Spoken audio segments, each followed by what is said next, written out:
Good evening, everyone, and welcome to tonight's presentation entitled COVID in the Church. My name is Dr. Randa Anderson, and I am the new president of the Orthodox Christian Association of Medicine, Psychology, and Religion, OCAMPR. OCAMPR is a professional organization that serves to provide interdisciplinary collaboration and fellowship amongst Orthodox Christians in the healing professions. Every November, we host a conference that focuses on a theme, and we gather together to present and hear speeches, workshops, and papers on that theme. This year's conference was held in Phoenix, Arizona at Holy Trinity Greek Orthodox Cathedral and focused on the theme, Care in a COVID Era, Unity and Truth in Uncertain Times. Tonight's panel is a workshop that was scheduled to be presented at the November conference, but due to technical difficulties on the ground in Phoenix, we had to move it online, and so we are offering it tonight. So for those of you in the audience tonight who were registered for the conference and know the struggles we had trying to offer this panel simultaneously in person and online, we thank you again for your patience. For those of you who were not registered for the conference but are attending tonight, you're getting a taste of what OCAMPR does so well. And that is offer interdisciplinary dialogue on topics that are relevant to us as care providers and to the people we serve. We will be taking questions from the audience at the end of the presentation, so please put your questions in the chat throughout the presentation as you have them, and we will offer them on your behalf to the panel. This presentation is being recorded and will be on our website within the next few days. And now I'd like to introduce Dr. Gayle Woloschak, who is our moderator for tonight's panel. Dr. Woloschak is a professor of radiation oncology at Northwestern University and associate dean of the graduate school. She also has a DMin in Eastern Christian Studies and is adjunct professor of religion and science at Lutheran School of Theology. She is a past president of OCAMPR.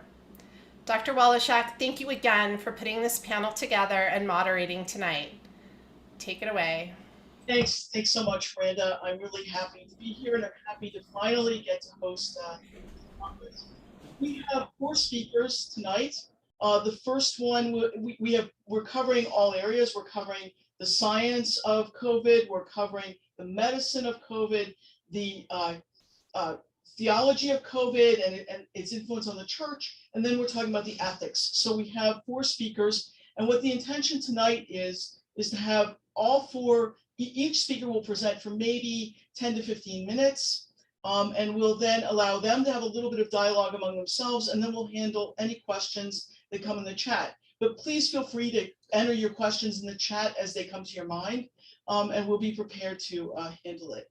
Now, these all are esteemed speakers, and I could probably spend the entire time just introducing them. So we've all agreed that we are going to just have a very short introduction, and more information is available about them on the OCAMPR website. So our first speaker tonight is Dr. Hermina Nedelescu. She is a neuroscientist at Scripps Research in San Diego. She focuses on neurobiological aspects of abnormal behavior and neuronal circuit functions relevant to human psychopathology. She's also an instructor for Stepping Higher, a faith-based nonprofit organization dedicated to faith-based leaders, including clergy, pastors, and behavioral health providers.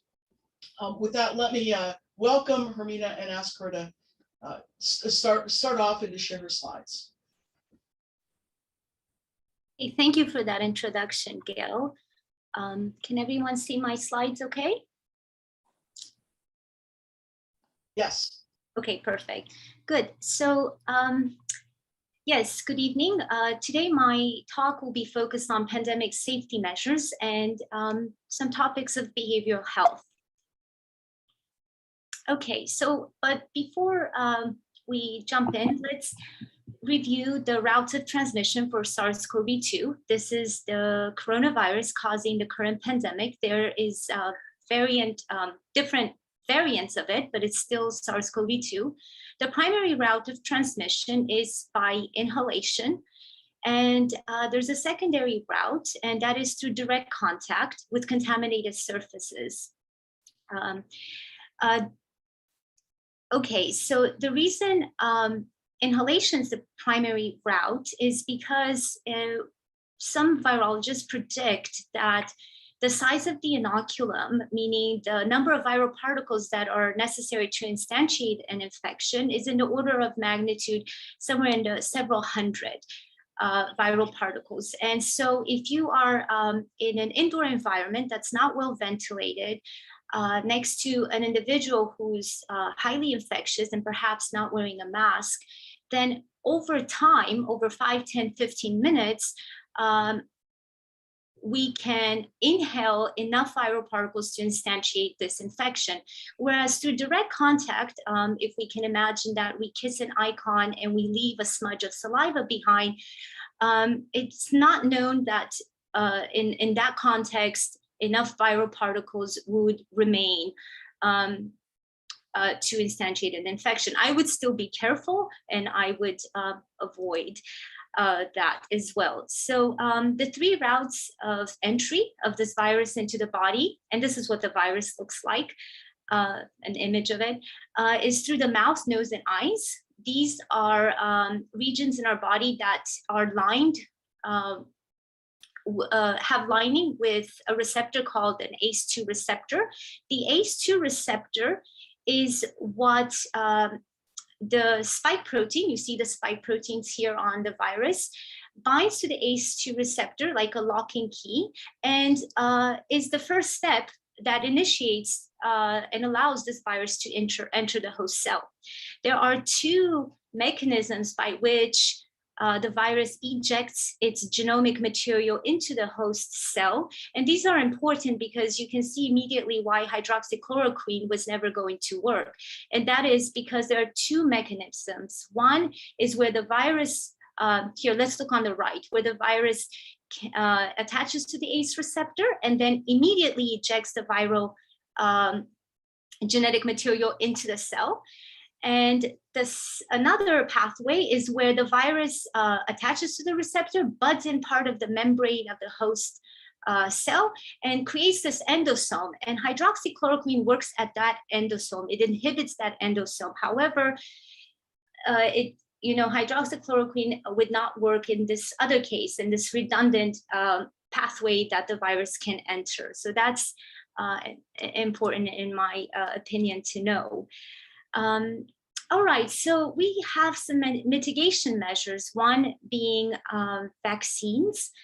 And I want to talk a little bit about that because on the Orthodox Theological Society in America website, we have created, my colleagues and I, including Gayle, Gayle Woloschak and Dr. Chris Mathews, a vaccine document with useful information about various vaccine technologies, as you can see in this panel here, as well as how the current mRNA vaccines work. And I will share these links with you at the end of my presentation. So now I want to go back to the mitigation measures. So one is to vaccinate. The other one is to wear masks indoors. Because this really helps.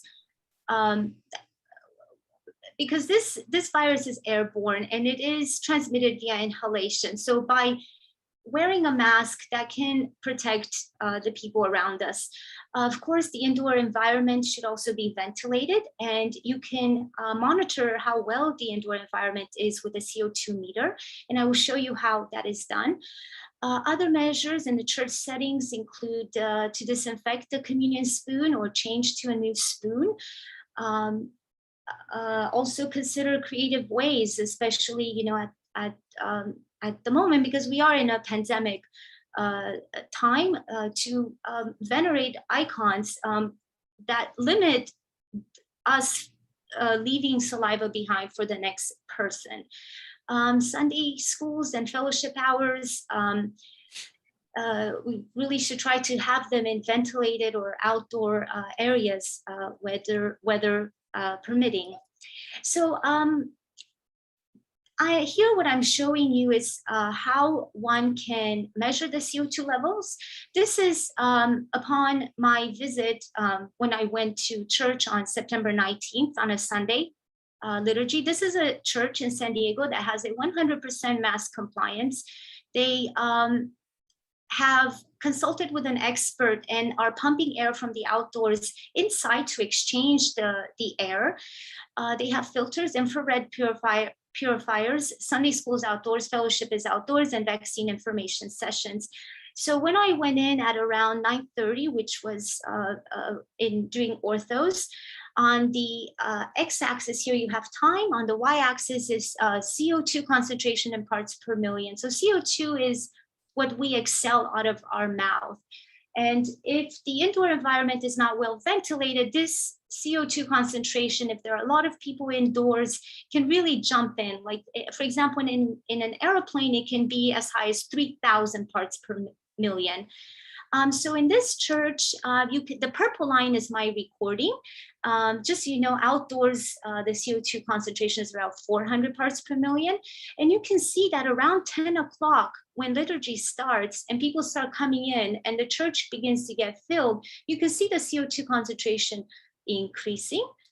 And around when the liturgy is finished, people leave, it begins to decrease. So the nice thing is that in this church, because they are pumping air from the outdoors, they are exchanging the air, the CO2 concentration doesn't go above 800 parts per million. And that's the key, because once it's above 800 to 1,000 parts per million, that's when I would consider, well, not just I, but other aerosol experts consider that environment is not well ventilated, and the advice is to remove yourself from that environment, because if there is an infected person, the risk of getting infected is much higher.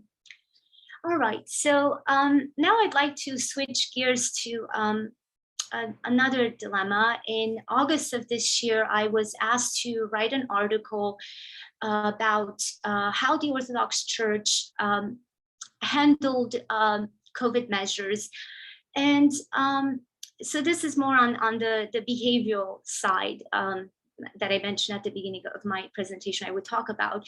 So in 1771, there was a plague that hit Moscow.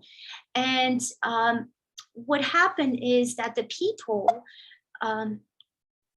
were gathering because there was an icon of the Virgin Mary known as the Theotokos of Bogolyubovo, which was proclaimed to be capable of ending the epidemic. So the people were gathering around this icon during this epidemic. And so the Archbishop, his name was Ambrosius, realized that the crowds that were gathering to kiss the icon and just venerate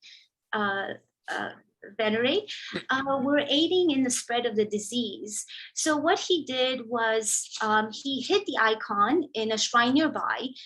And as a consequence of this pastoral act, the people became very anxious and sought him out and killed him the next day. This is an extreme example, of course, but what I want to point out is that it is this idea of anxiety and mistrust that led the people to disobedience and just strike out.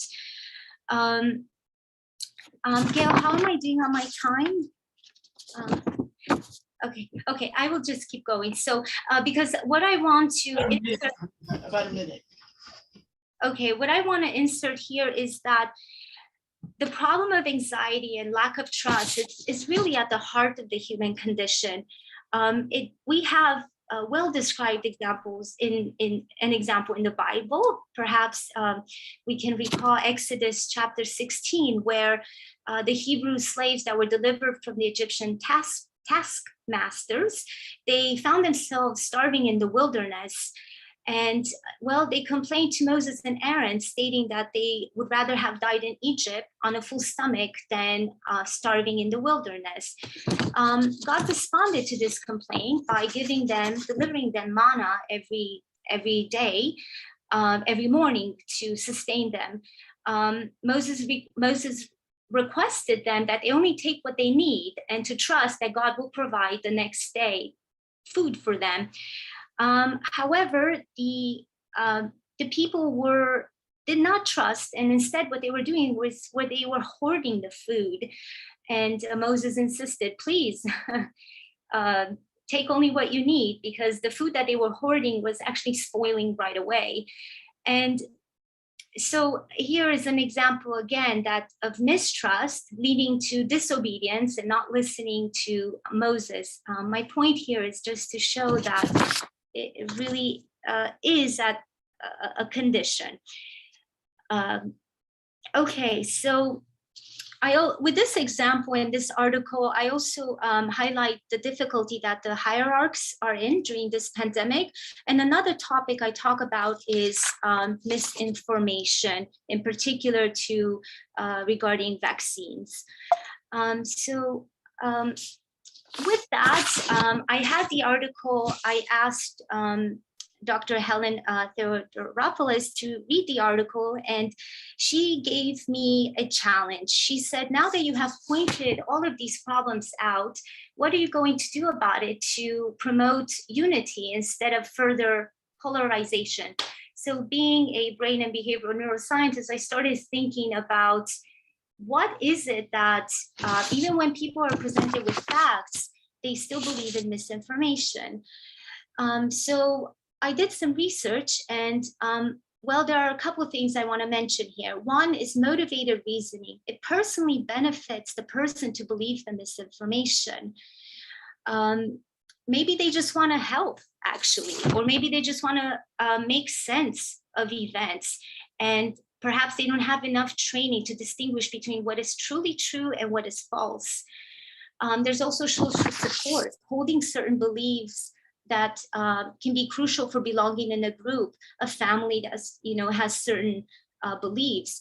Also with social media, we have instant gratification with the likes when we share something that is holding to these beliefs.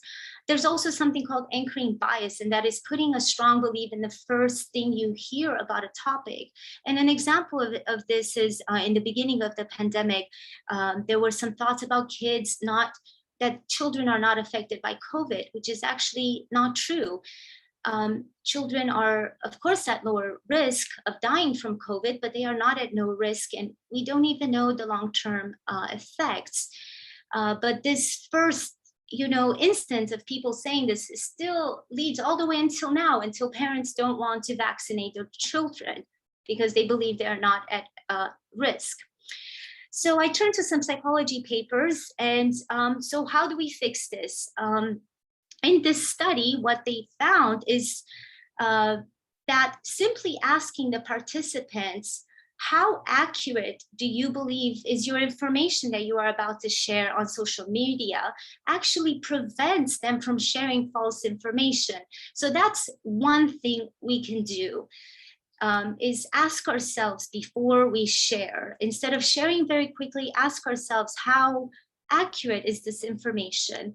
And this is supplemented by a new document from the Office of the US Surgeon General, where it's a wonderful toolkit about how to identify false information. For example, here you have breaking news, the doctors are hiding important information about the virus. Listen to what this one nurse has to say. So this is a red flag, because there is not one nurse or one single doctor that, that can make sense of everything. We really have to bring all the experts together. They also have a checklist, which you can check out. But some of the things they recommend is check whether the information is also available on websites, reliable sources such as the CDC or the local public health, and ask and check with doctors or nurses, scientists. And of course, if you're not sure, just don't share is the recommendation. There's a lot better information here that I'll let you check out. That's it. I'm finished. Thank you. Okay, very good. Thank you so much for that. And one thing I wanted to note is that paper that's on the OTSA website, Kathy Polos was actually one of the authors on it as well. And she was an OCamper speaker, keynote speaker this year. So that's really great. Our second speaker for this session is Dr. Cheryl Johnson. She works as a hospitalist at Cape Coral Hospital in Cape Coral, Florida. She's a member of Annunciation Greek Orthodox Church in Fort Myers, Florida. And where I know Cheryl from is that she's actually served as a medical missionary in the OCMC, gone to many different places, done a lot of mission work. And she's currently on the OCMC board with me as a chair of the medical missions for OCMC. Cheryl, it's such a joy to have you here. And I know that I am to project your slides. So let me just get those up right this minute. Thank you very much, Gayle.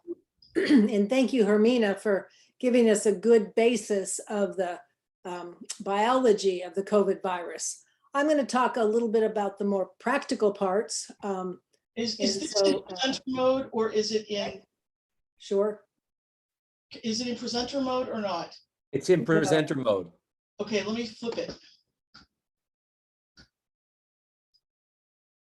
Perfect. Thank you. All right. Next slide, please. So Hermina already alluded to this. So let's talk a little bit about transmission of the COVID virus. The incubation of the COVID virus is up to 14 days following exposure, although most cases do occur within 5 days. So I don't know if you've experienced this, but at our hospital, if someone is exposed, they are required to stay out the whole 14 days just to make sure. We know that COVID does have asymptomatic infections where people did not know they were infected, but it is good to know that those people also can pass the infection. As Hermina said, direct person-to-person respiratory transmission is the primary means of transmission.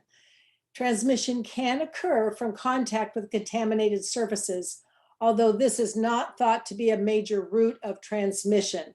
So all that aggressive cleaning that we did of our groceries and our surfaces were probably a little over the top, but that probably prevented maybe 1 or 2 infections.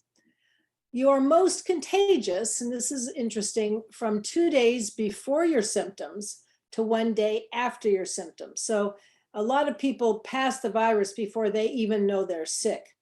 And it declines within 7 days. In the hospital, we consider if someone is 10 days out from their first symptom that they are no longer infectious. And again, that's giving a little buffer because really within 7 days is when it really declines. As Hermina said, wearing masks and social distancing have proven effective both in protecting the wearer from infection. So if I'm in contact with someone who has the virus, I'm protected by my mask. And also if I have the virus and maybe don't even know it, I am protecting the public from infection from me by wearing my mask. Next. So quarantine versus isolation. We hear a lot about these two things. Quarantine is for people with known or suspected exposure, not for infection. And that is a 14 days. And that's a pretty, like I say, a rather generous amount, but that is what has been established. Isolation is for individuals with known or suspected infection. So it lasts 10 days from the first symptom or from the positive test, because some people do test positive even though they're asymptomatic because they have an asymptomatic infection. Now, if you're in quarantine and you develop symptoms, then your 10-day quarantine restarts from the date of your first symptom. Next slide. So what does the infection look like? Well, we know that the COVID-19 infection is all over the board. The bolded symptoms are the most common: cough, headache, sore throat, myalgia. But a lot of people have fever, shortness of breath, diarrhea, nausea, vomiting, and then the loss of taste or smell that we all hear about. The serious complications, the things that will land you in the hospital and sometimes eventually lead to death, include respiratory failure, thromboembolic complications, that's blood clots, inflammatory complications, ARDS, which is lungs, cardiac complications, and neurologic complications. Next slide.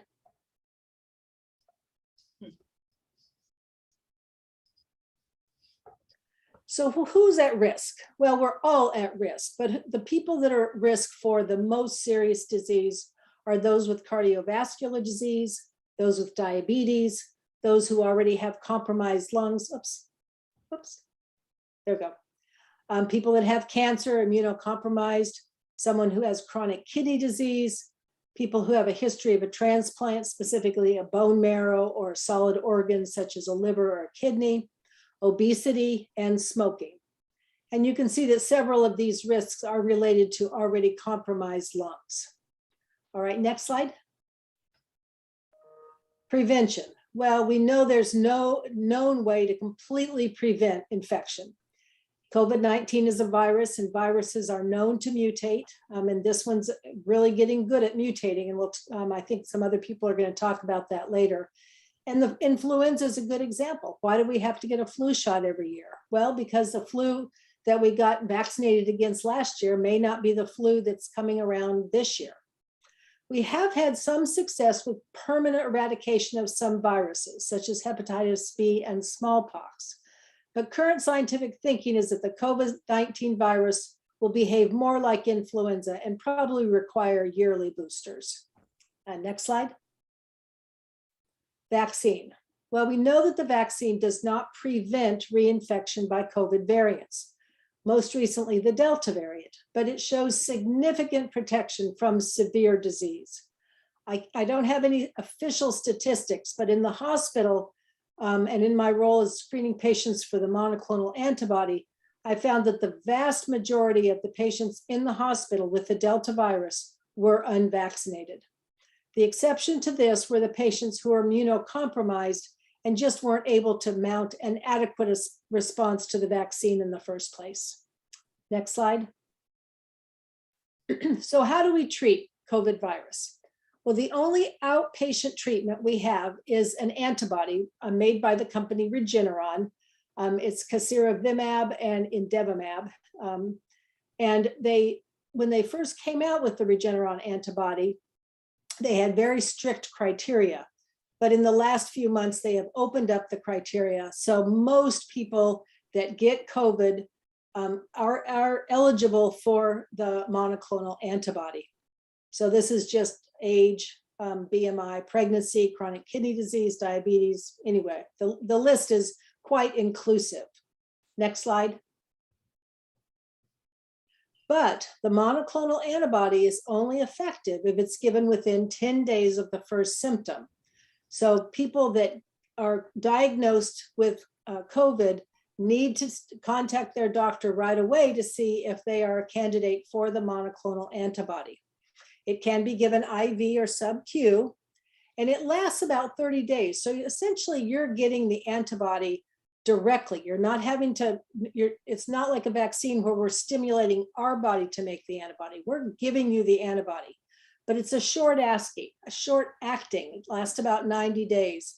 So everybody I talk to, I say, wait your 90 days, but then get your vaccine if you haven't gotten that, or get the booster if you're eligible for that. Next slide.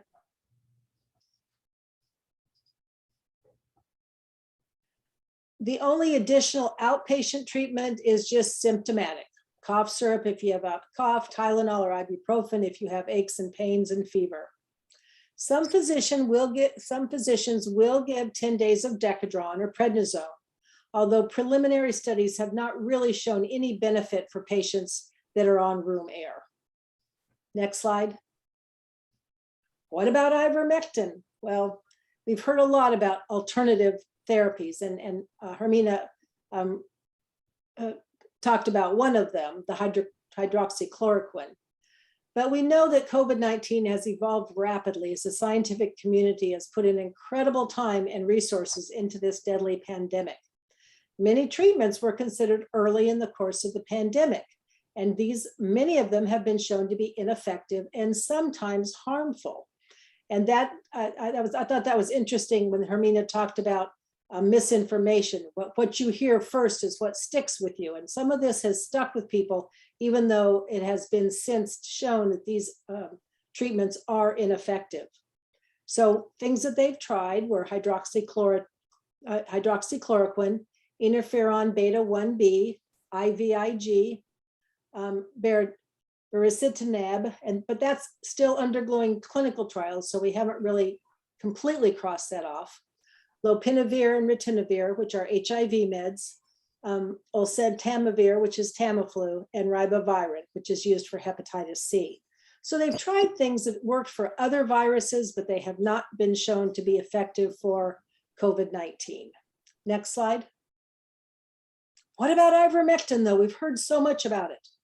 Well, ivermectin has been shown to have in vitro activity against the SARS-CoV-19, but no data has been found that translate to in vitro inhibitory concentrations of the drug to pharmacokinetically equivalent human dosing regimens.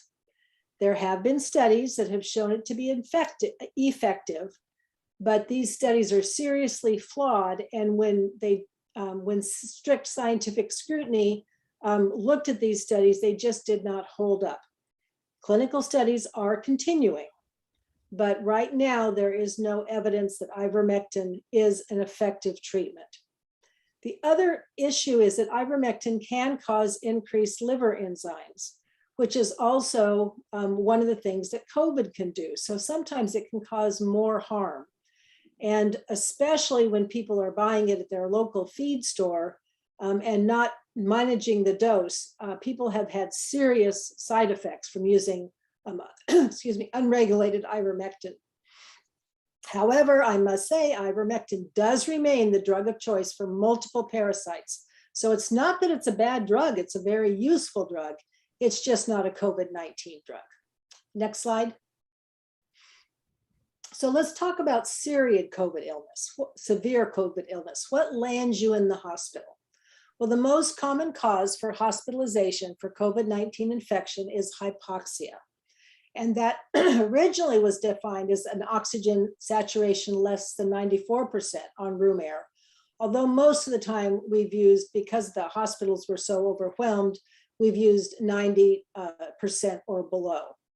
When a patient has to be admitted to the hospital for hypoxia due to COVID-19, they are immediately started on 3 treatments in addition to oxygen.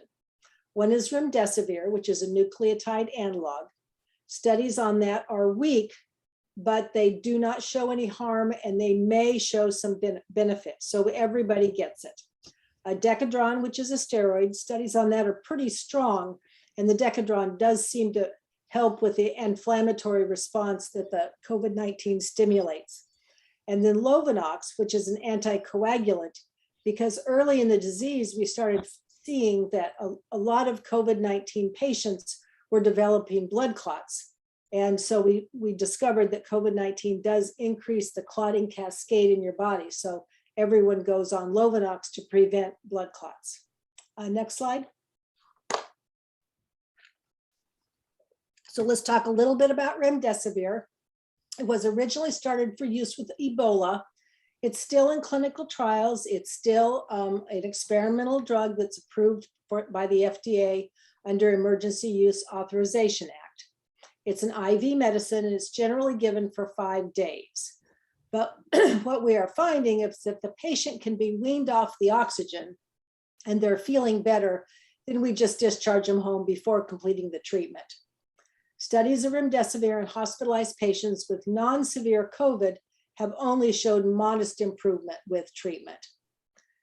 Studies of remdesivir in hospitalized patients with severe COVID, patients in the ICU, have not demonstrated a clear major benefit, although right now we are using it just because our arsenal of things to treat severe COVID is so limited. Next slide. So patients with high oxygen requirement are intubated patients. So we do have a few, again, experimental drugs that we are using in the ICU. Tocilizumab, which is being used on a case-by-case basis, and it must be used in conjunction with dexamethasone. And then baricitinib and tofacitinib are also being used in severe situations. But the studies are ongoing, the evidence is not absolute, and they are usually reserved for use in the ICU in very severe patients. Next slide. So anticoagulation, we've talked a little bit about that. We've said that COVID-19 has been shown to increase the risk of blood clots, particularly for people with severe illness. We have a lab test called the D-dimer, and that's being used to guide anticoagulation treatment. So in the hospital, all patients are started on a higher dose of Lovenox than usually used for just prophylaxis. The D-dimer is then monitored throughout the hospital stay.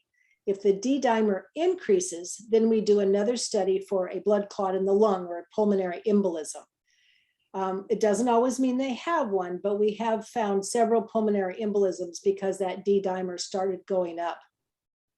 So if you have a DVT, which is a deep vein thrombosis, usually in the leg, or a pulmonary embolism in the lung, or continued high D-dimer, these are indications for the use of an anticoagulant on discharge. And so these people will go home with some of these newer anticoagulants such as Xarelto or Eliquis, usually for only about 3 months, sometimes as many as 6 months. Prophylactic anticoagulation is not usually recommended for outpatients with COVID. We did at first put everybody that left the hospital on an anticoagulant, and then we had increased risk, we had increased bleeds. So now it has to have specific requirements for a person to go home on an anticoagulant. Next slide. Talk a little bit about long COVID or post-COVID. I know people are talking a lot about that.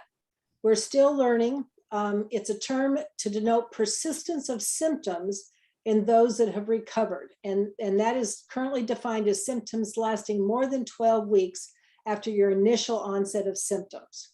Can be continuous or it can be relapsing and remitting. The most common symptoms that people complain about are fatigue, chest tightness, palpitations, myalgia, aches and pains, shortness of breath, and difficulty with focusing. There is a subset that has ongoing fever and GI symptoms. The risk factors seem to be female, advanced age, or more than 5 symptoms in the acute phase of the infection. And again, the most common symptoms in the acute phase that put people at risk for long COVID is fatigue, headache, shortness of breath, hoarse voice, and myalgia. But I just want to emphasize this is still we still do not understand this, and there's no way of really knowing at this time who is going to develop post-COVID syndrome. Next slide.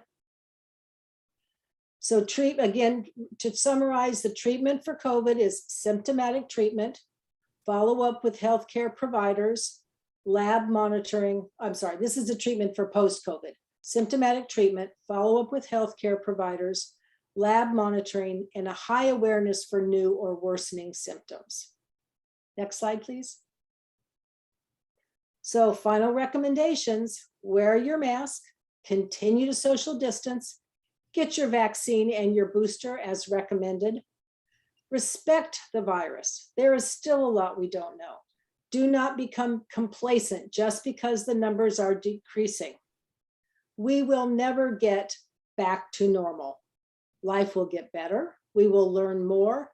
And COVID-19 may become just another virus requiring a yearly vaccine. However, we have learned that the potential for a worldwide pandemic exists, and there are more diseases out there. And last of all, support ongoing research and development. That's how we're going to get on top of this and get on top of whatever comes. Thanks very much. Thanks so much, Cheryl. This was really great. I hope I stopped sharing my screen. We'd like to go on now to our next speaker. And I'm sorry, I have to get out of this in order to do that properly.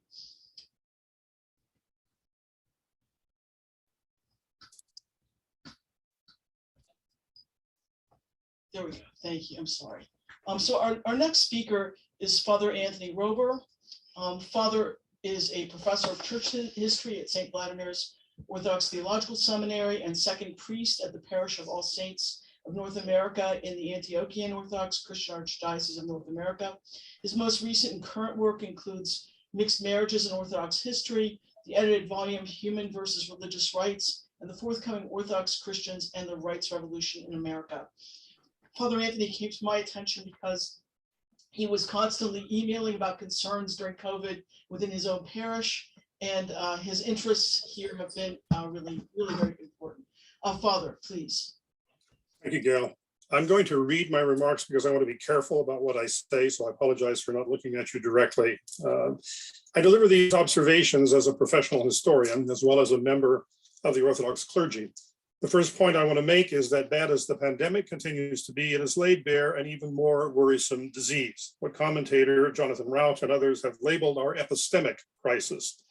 We're living in a time when the hard-fought methods of establishing the most probable truth of human knowledge, whether in the hard or social sciences or the humanities, are under assault. Because the struggle to come to some sort of consensus about what is probably true took shape in the 17th century. As an early modern historian, I've spent a lot of time trying to teach students about the origins of how we arrive at what we can reasonably consider a consensus of informed opinion about what constitutes truth and truthfulness. I start with this point because, alas, when we ask how the Orthodox have handled the pandemic crisis, we've discovered that as a church, we suffer from deep-seated suspicions about political, academic, and ecclesiastical sources of knowledge and counsel and expertise.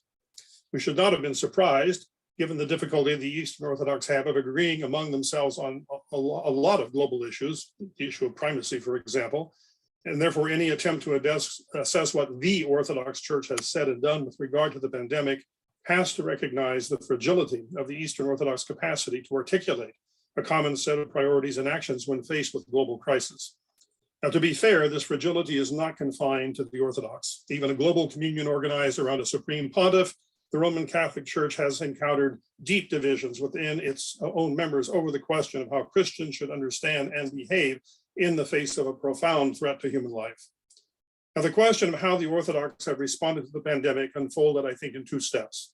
First, of course, we should note the so-called COVID and communion debates, and second, then, with regard to the issue of vaccination.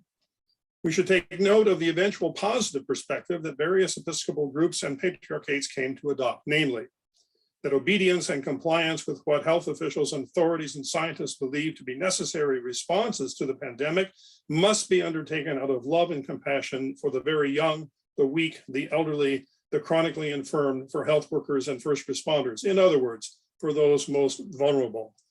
It would have been helpful to have heard this correct perspective articulated earlier and more forcefully than was the case, but its articulation needs to be recognized and applauded nonetheless.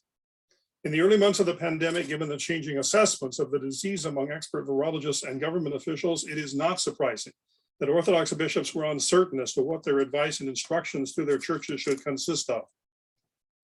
As reports spread of how contagious the virus was and how severe its impact could be, many bishops fell under intense pressure to close all of the churches.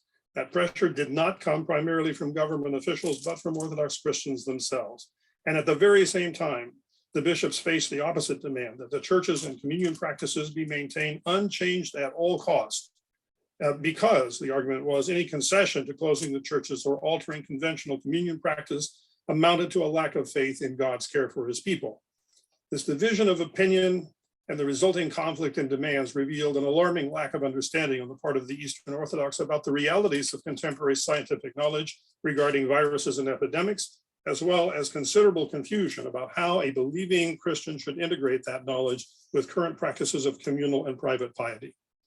Sadly, as of the autumn of 2021, to the extent that we have reliable data, it appears that the infections and death rates among the Eastern Orthodox remain highest in Eastern, Southeastern Europe, Ukraine, and Russia.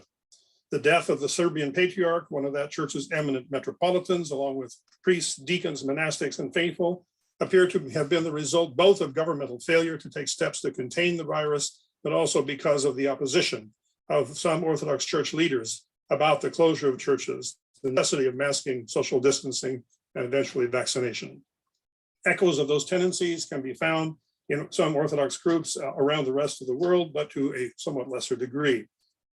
Now, apart from the debates surrounding lockdowns, the most intense and in some respects most disheartening response to the pandemic emerged over these two issues already mentioned, reception of the Eucharist and the question of receiving the vaccines. Some of us have argued from the outset of the debates over COVID and communion that historical evidence has confirmed that during outbreaks of epidemics, the Orthodox Church has historically adjusted its communion practices. It has closed churches. It has continually accepted the reality that illness and mortality are not avoidable by virtue of one's presence in a church building, in the altar, or in the reception of the mysteries. For the church's bishops to say that it is not possible to become ill by receiving communion is not an adequate statement, and in fact can be quite misleading. I doubt that any Orthodox questions the potential of the Eucharist consumed after the metabole of the anaphora to heal both soul and body. But if the elements are simultaneously divine, but nevertheless physical and subject to temporal conditions, and they are, wine will turn to vinegar, that lamb will mold if it's not cared for properly. There is still gluten intolerance for people who cannot take the lamb, and the list could go on and on. If we accept that reality, then one cannot avoid the conclusion that the presence of a virus in the humans who are handling and especially breathing on the chalice, the spoons, the communion cloths, and each other ought to have been sufficient evidence for everyone to agree that temporarily suspension of services and distribution of the Eucharist was both historically consistent with the obligation to prevent infection of the most vulnerable, but also most importantly as the highest form of agapic love to which the church is called. Faced with opposition to this reality, many bishops unfortunately relented to take a position defending the use of the common spoon in distribution as if this practice were somehow historically linked to a dogmatic teaching about the nature of the Eucharist itself.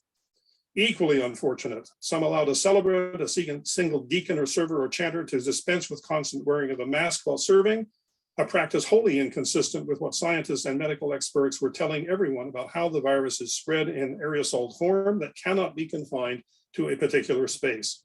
Now, fortunately, at least in some cases, and in some places, other bishops did not insist upon these dubious practices.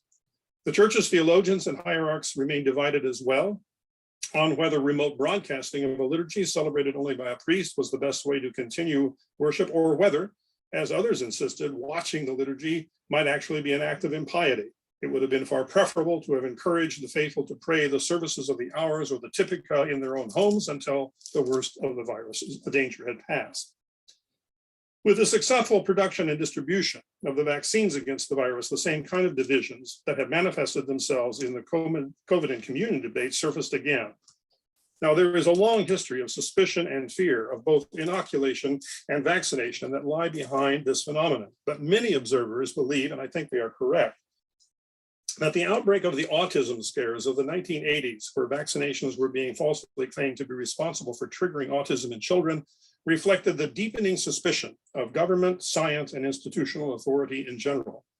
The epistemic plague I referred to at the outset may indeed have its more proximate roots in this panic of some 40 years ago. In the case of the COVID pandemic, however, Orthodox hierarchs in various patriarchates did respond more positively and more quickly in favor of receiving the vaccines as they became available. The decision of the ecumenical patriarch to have himself photographed taking the vaccine should have provided a model for hierarchs everywhere, but that did not prove to be the case.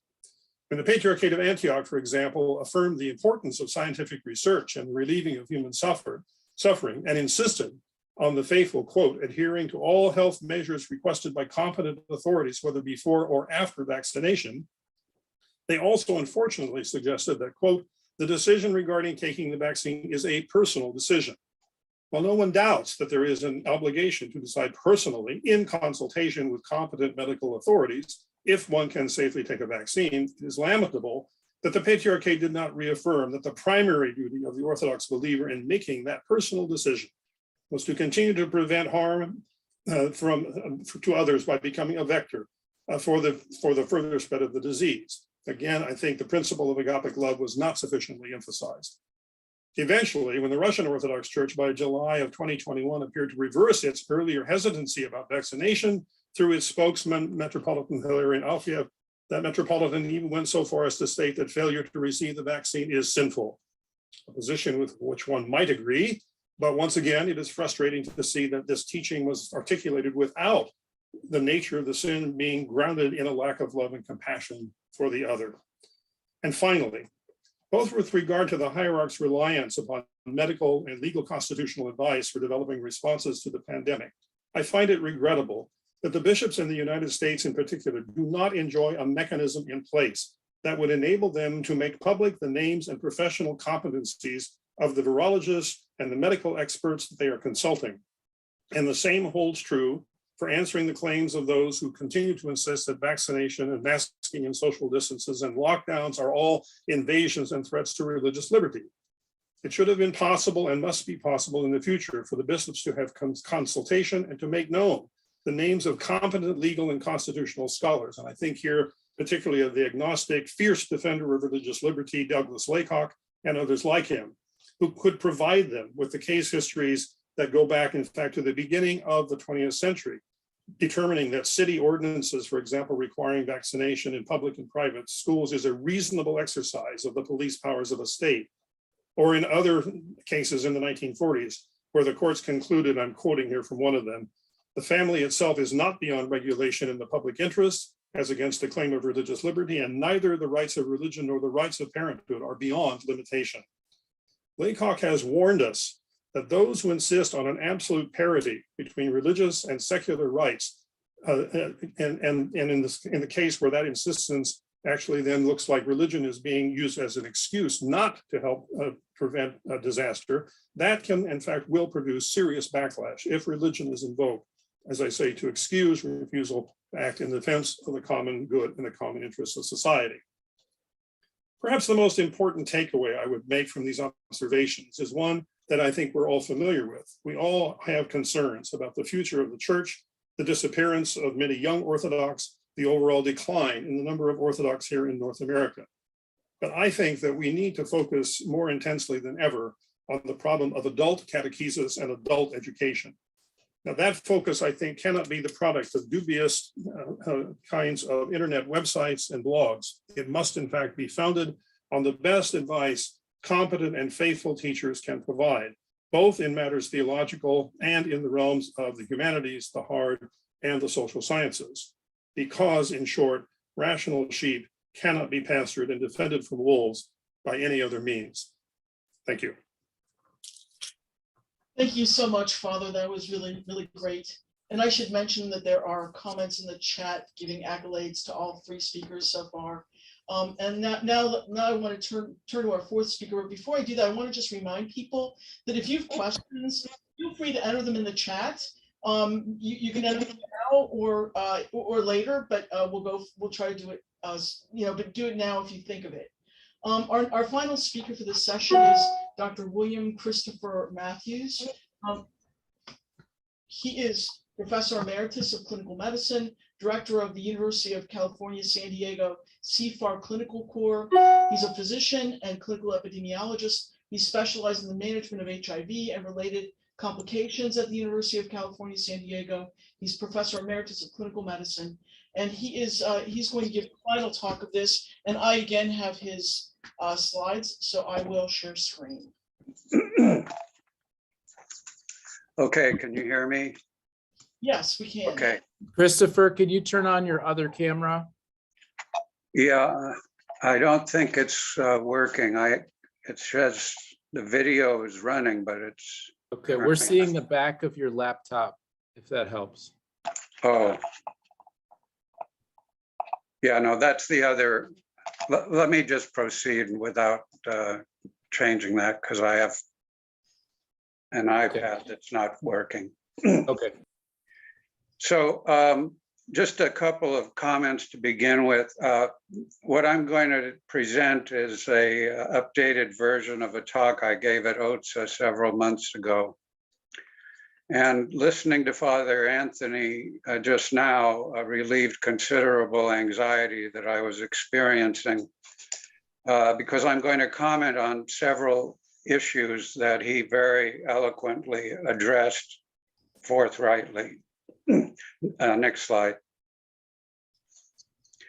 When I first read the text from the communique from the Ecumenical Patriarchate regarding the mode of distribution of Holy Communion, I was saddened to read the uncharacteristically cataphatic statement that, quote, "it is impossible that through this mystery of mysteries, any disease might be communicated to those who partake," unquote.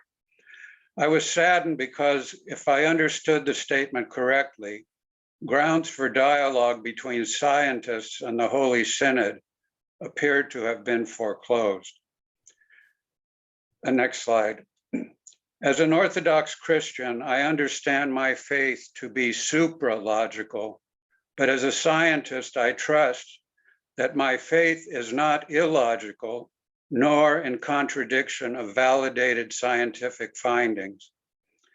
In that spirit, I propose 3 epistemological axioms as common ground for dialogue between science and theology. The first of these is that truth is one. We should be able to agree on a formulation of the principle of non-contradiction, that it cannot be both true and false, that through the reception of the holy gifts, a biological harm could be communicated to the recipient. The second axiom is that the absence of evidence of a causal association is not evidence of absence of such an association. Because a transmission event of Ebola virus or coronavirus or hepatitis A through contamination of the holy gifts has not been proven, does not mean that such a transmission is impossible. To believe otherwise is an example of the appeal to ignorance fallacy. The third axiom is related to the first 2, that demonstration of a validated exception to an absolute assertion disproves the absolute nature of that assertion. Next slide.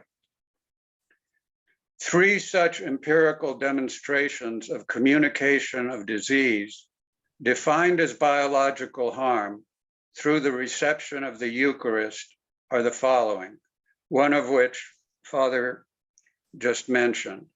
Gluten-sensitive enteropathy and consumption of Eucharistic bread containing wheat gluten can produce serious illness of the gastrointestinal tract.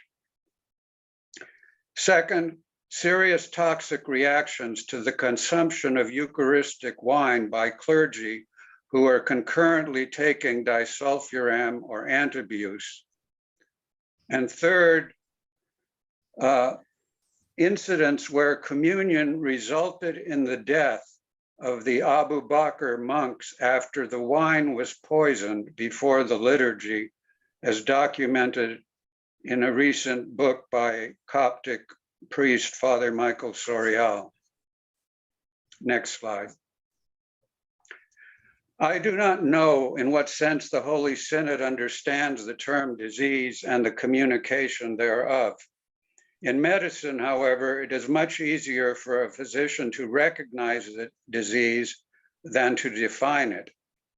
In the philosophy of medicine, disease is itself a disputed concept.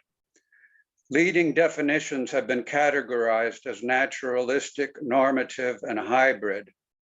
Among the more recent formulations is that of Jerome Wakefield, who defined disease as a harmful dysfunction meeting 2 criteria: failure or dysfunction of an organ or body part to meet its evolutionarily determined function, and 2, the failure or dysfunction causes a social harm. However, this definition does not take into account several critical features of both infectious and chronic diseases, namely, the existence of often prolonged preclinical or subclinical states during which damage is accruing, and second, the existence of asymptomatic but transmissible infection that could harm others. Next slide. It is important to understand that the occurrence rarely, if ever, deterministic. For a deterministically caused disease, if the necessary and sufficient exposures are present, the disease will occur. The classically cited example of such a disease is rabies, for which it is virtually guaranteed that exposure leads to disease. But for most diseases, including SARS-CoV-2 and AIDS, we understand that exposure to the pathogen is a necessary but not sufficient condition for disease to occur. If we knew all the component causes, including their critical periods of action, we could predict with certainty who will get sick and who will not.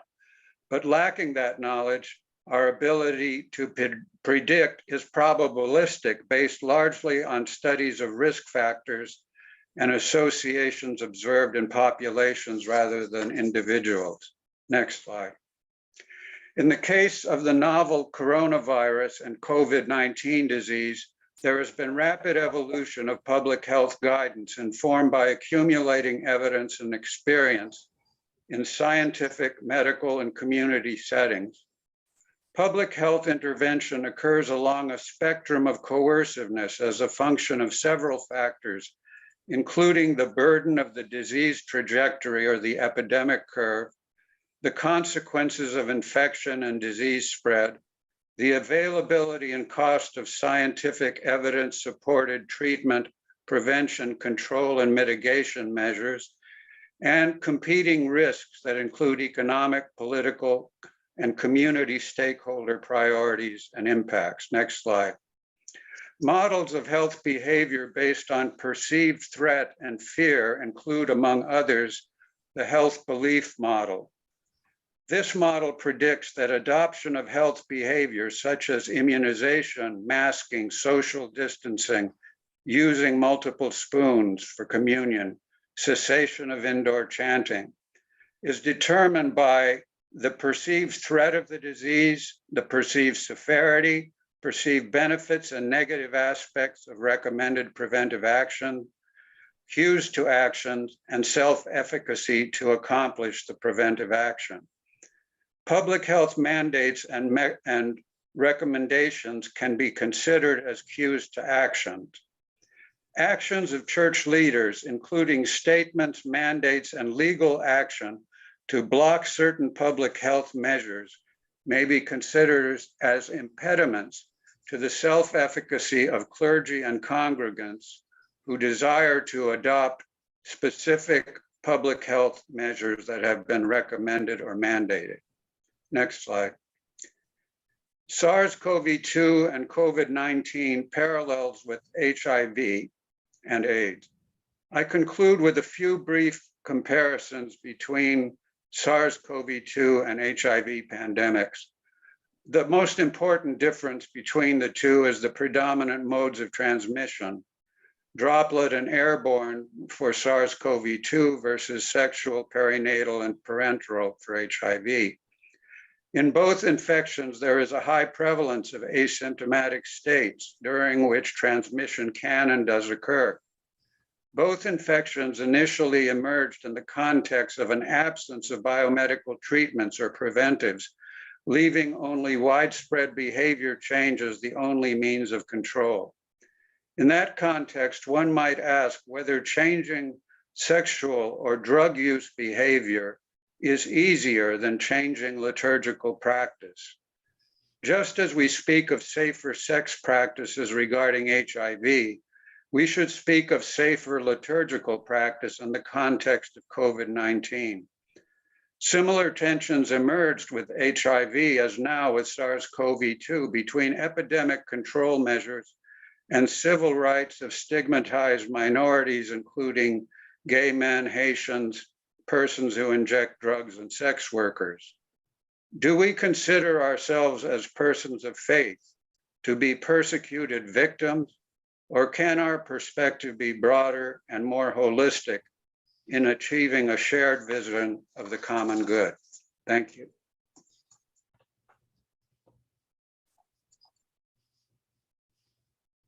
Thank you so much, Chris. That was really great. I want to thank all four of our speakers for doing a really great job.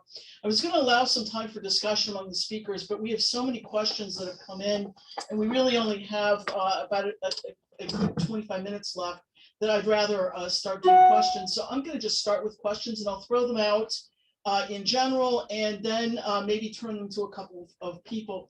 So this first one, Hermina, I know you've worked on this. In the first presentation, there was some information given about the vaccines. It would have been good to have had presented the fact that unborn human tissue was used in the production and or testing of all the vaccines. That means use of vaccines is immoral for Orthodox Christians, being we believe in the sacredness of unborn human life. Okay, so Gayle, you have actually more experience over the decades to answer this question. We use this immortalized cell line in research, and these are from voluntary, well, first and foremost, in our vaccine document, which I will share in the chat line, we discussed that there's a difference between growing the virus in this cell line versus testing it. I mean, we needed to test, especially the mRNA vaccine, the Pfizer and Moderna, in a human cell. We don't want to test that in a mouse cell and then inject it into humans. So it needs to be a human cell. And the best model is this immortalized cell line from the voluntary abortions that were done in the 60s, I believe, right, Gayle? And other models, other cell lines, I believe, have been tried, and this really is what works well. And Gayle, I'm going to turn it to you because I know you I'll jump in and say a couple of things. Yeah. First of all, the only vaccine that was actually produced in cells that came from the aborted fetus is the Johnson & Johnson vaccine. The other two were never grown on in the aborted cell lines. They were tested against those fetal cell lines. Why? They were testing to make sure that the vaccine would not cause any damage to a fetus. And it's the best we can do if we don't want to inject it and see what happens to the fetus directly. So they test them on fetal cell lines. The church has in the past permitted the use of these fetal cell lines so long as there's no new generation of any new ones. We all saw Ecumenical Patriarch got his vaccine. Many of our bishops received vaccines on videos, and some of those actually did come that were grown in aborted fetuses. The fact is that there are several vaccines that absolutely require this. Many companies have worked to stop using those aborted fetal cell lines, but there are no new abortions that are taking place. There are no new cell lines that are being generated. These are from 1960s and 1980s from therapeutic abortions. Gayle, can I just jump in? So I'm going to share in the document. It's a very good question, and we do address this question in the OTSA document written by myself, Gayle, Chris, Dr. Kathy Polis, and Helen, and Tava. So here it goes, and there's more information there. Please check it out. Thank you. Okay, I'm going to go to the next question. And I don't know if this is, I don't know who this is for. I think maybe Cheryl. Can vaccination help prevent spreading COVID to others, or does it only protect the person who is vaccinated? It only protects the person that is vaccinated, because we do know that even if you're vaccinated, you can still contract COVID.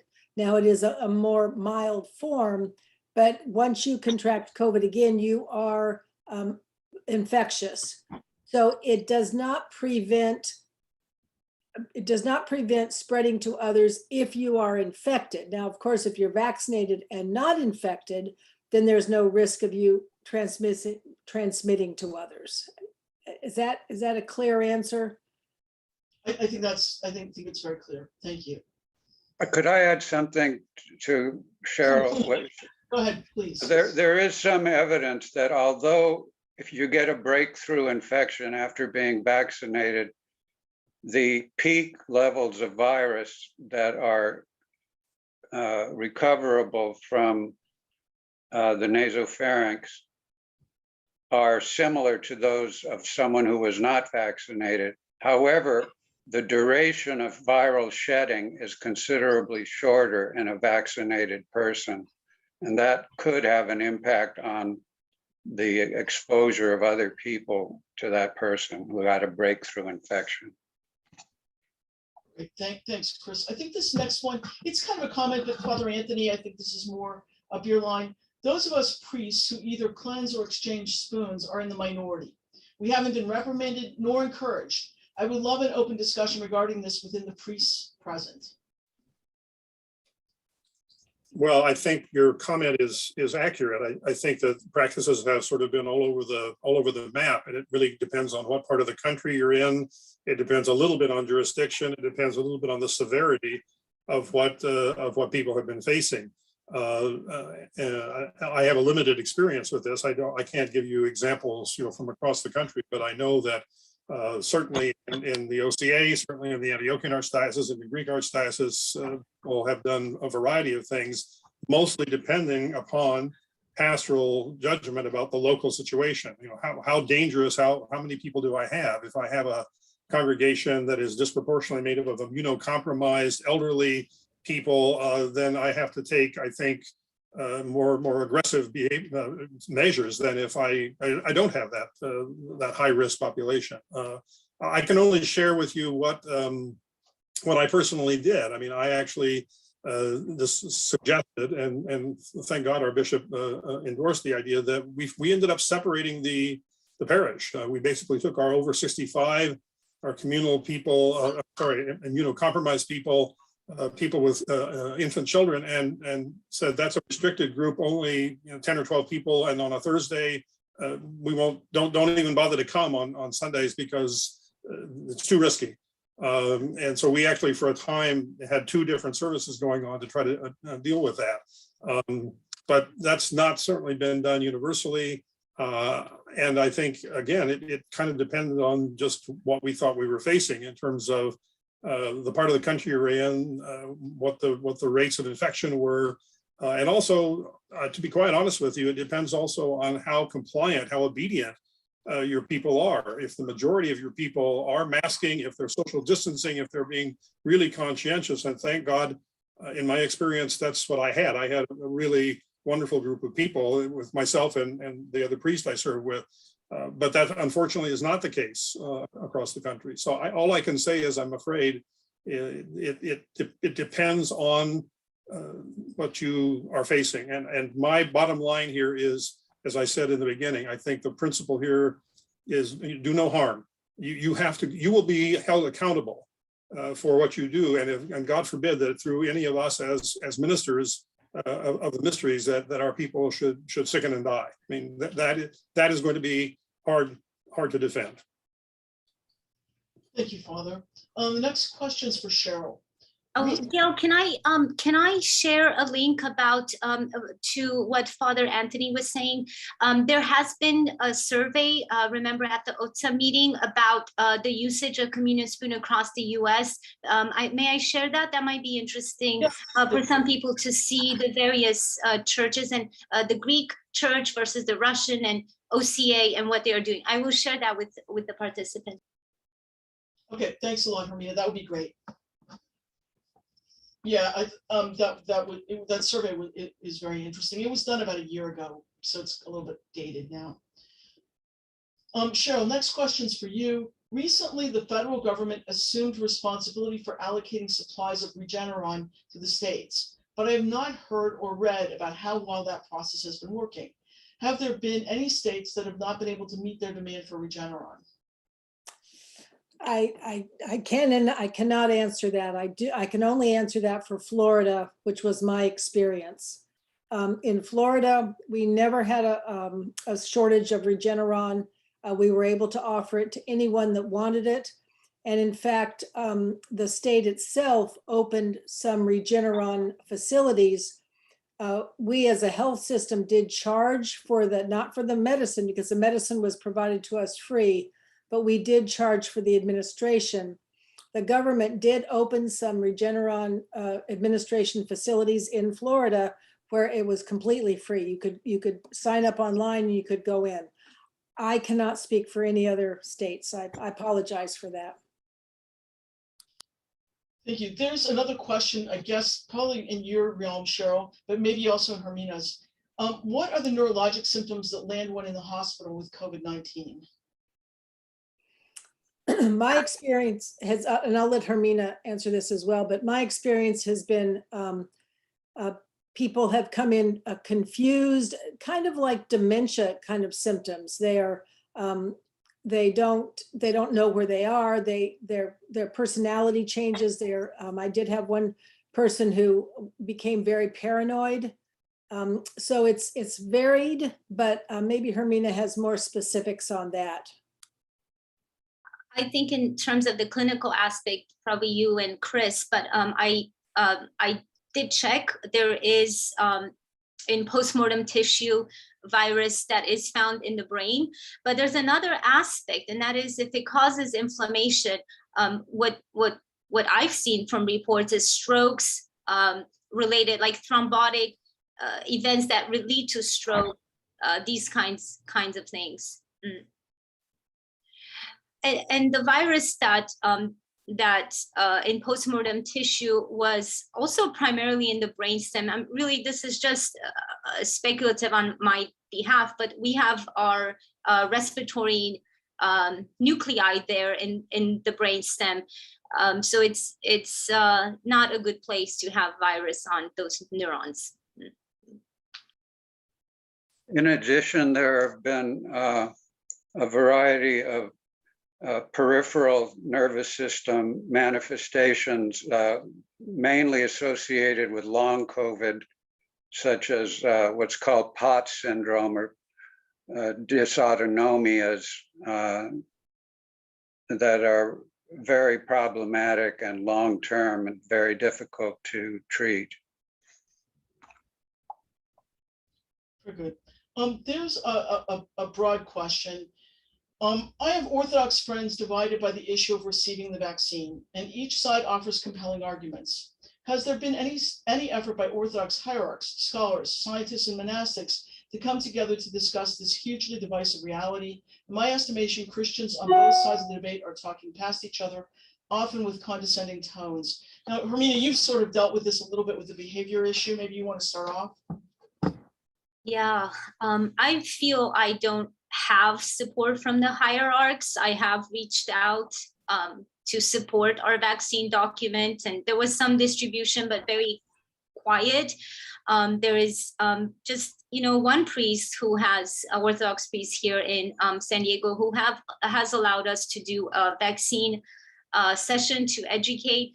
But generally, we've tried, and I feel I don't have the support to be able to share the information with the Orthodox people. I think the question, and maybe Anthony could actually Yeah.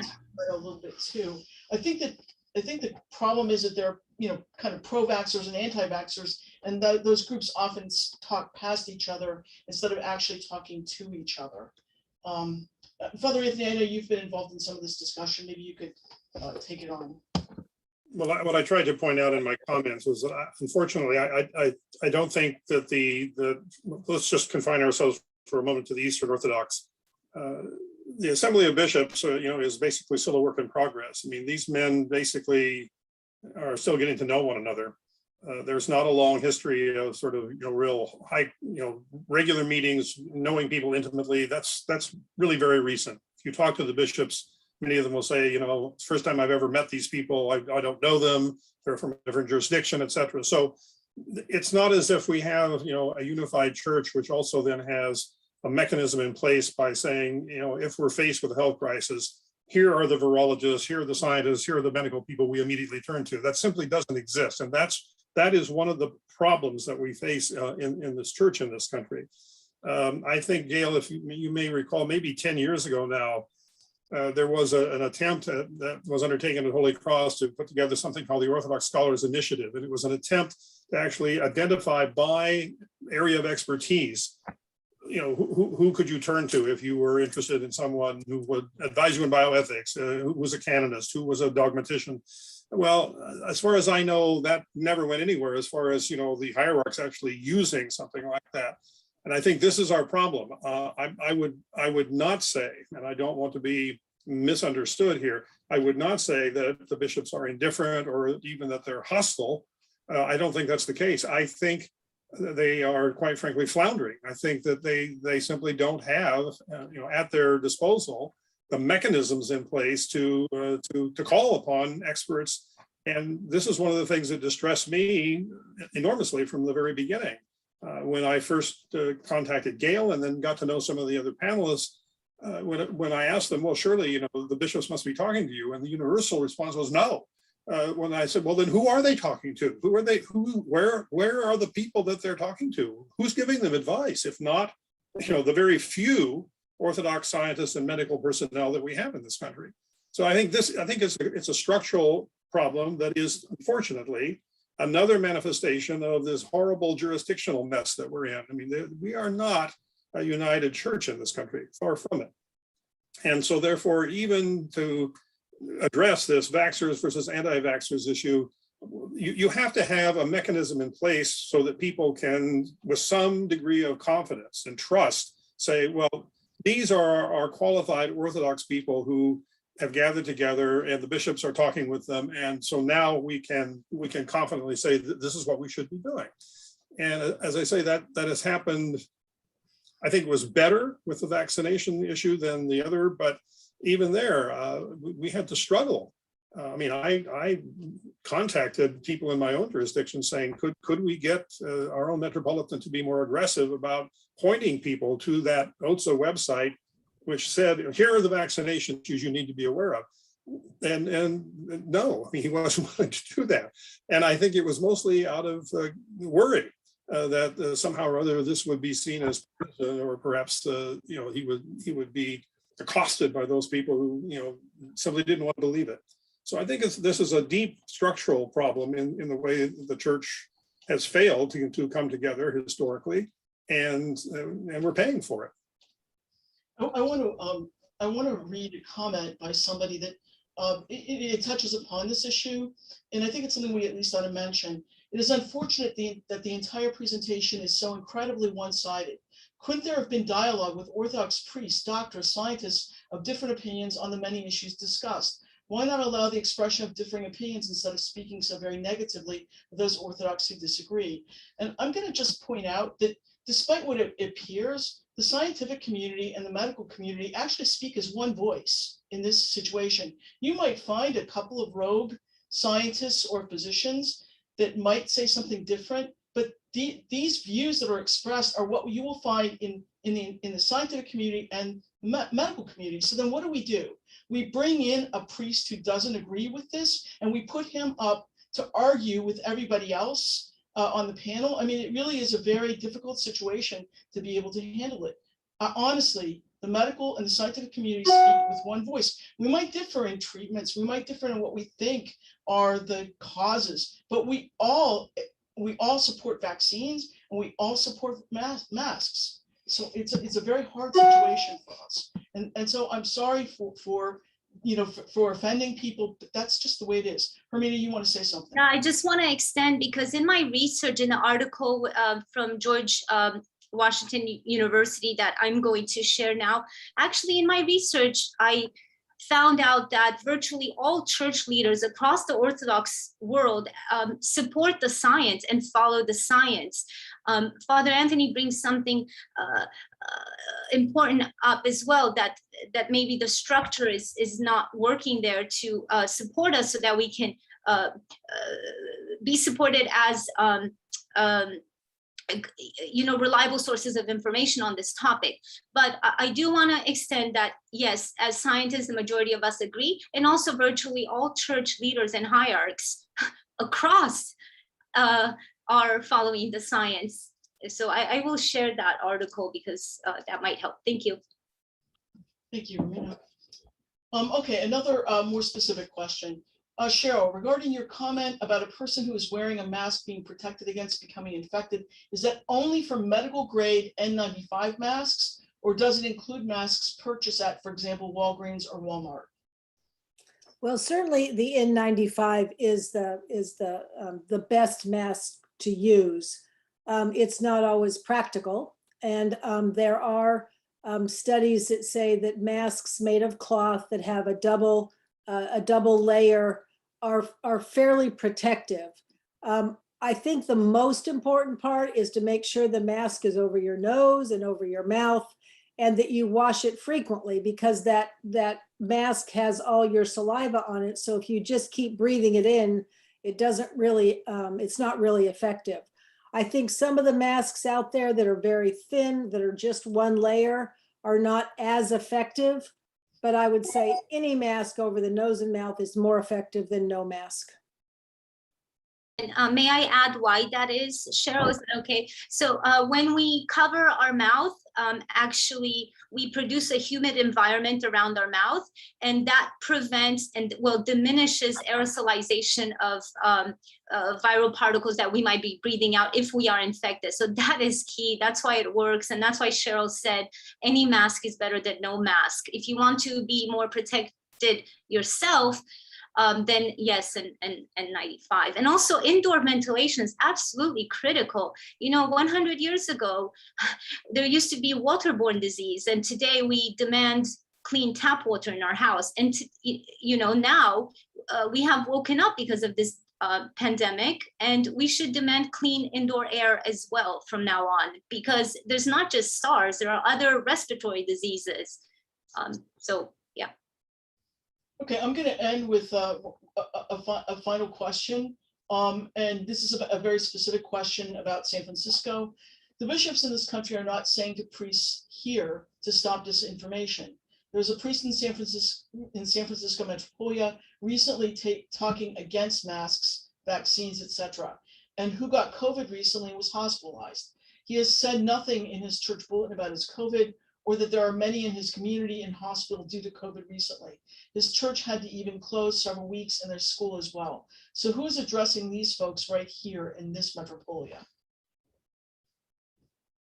I guess I'm looking at the ones from California who might have some idea. Yeah, I think the hierarchs are in a difficult position because there's anxiousness from people. And in my article, I put the example of what happened in 1771, where the people were so anxious they killed the archbishop for his pastoral care for them. I mean, we are at a different time now, but people are getting anxious and very vocal. So the hierarchs are in a very tough position. I don't know what the solution is. Maybe Father Anthony knows. I think he'll say the same thing.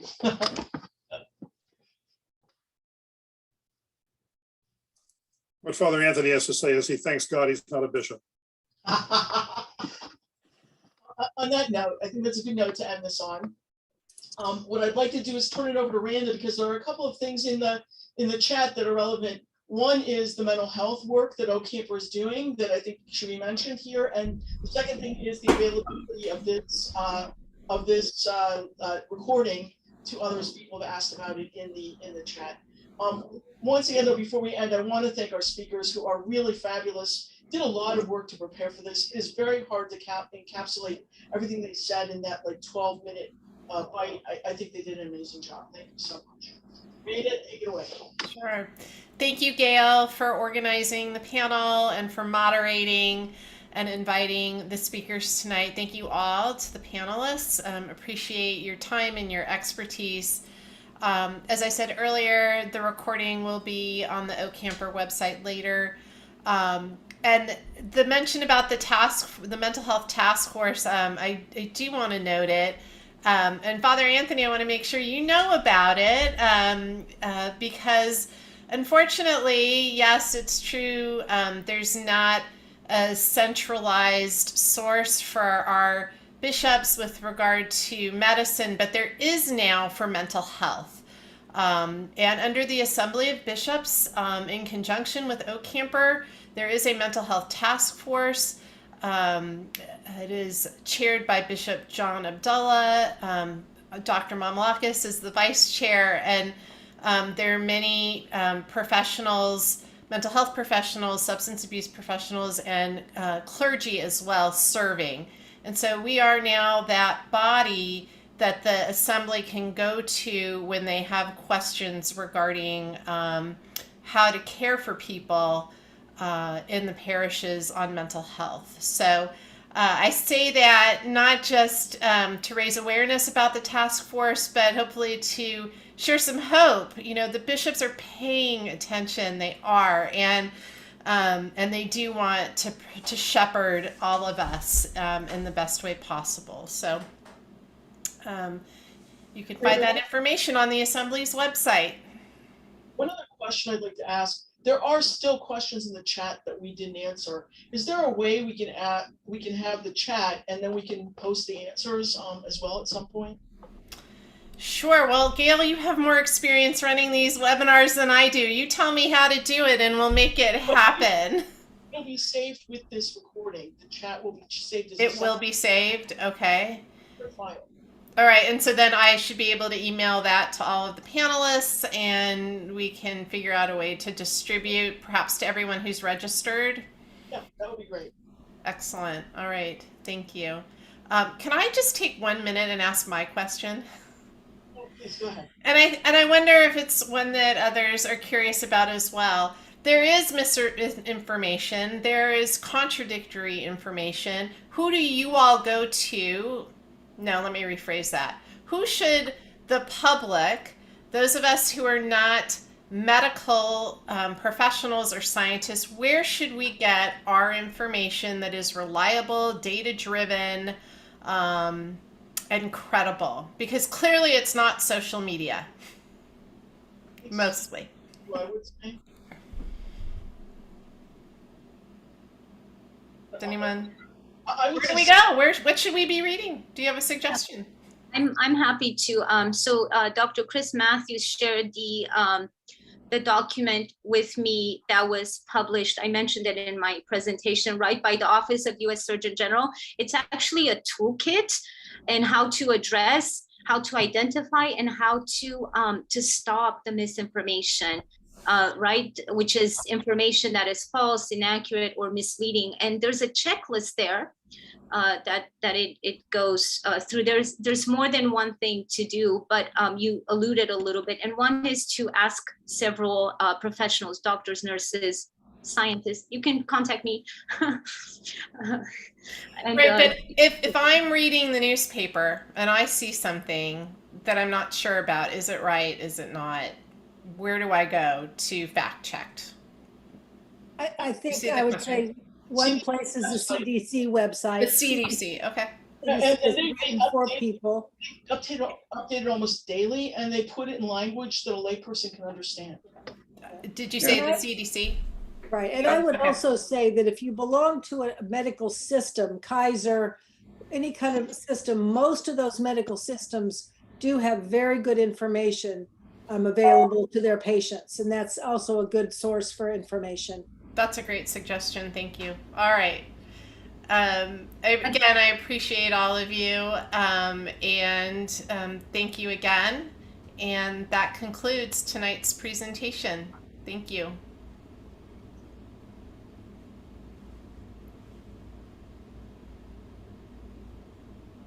You got instructions on how to save the chat. Yeah, so if you're in the chat box where you type,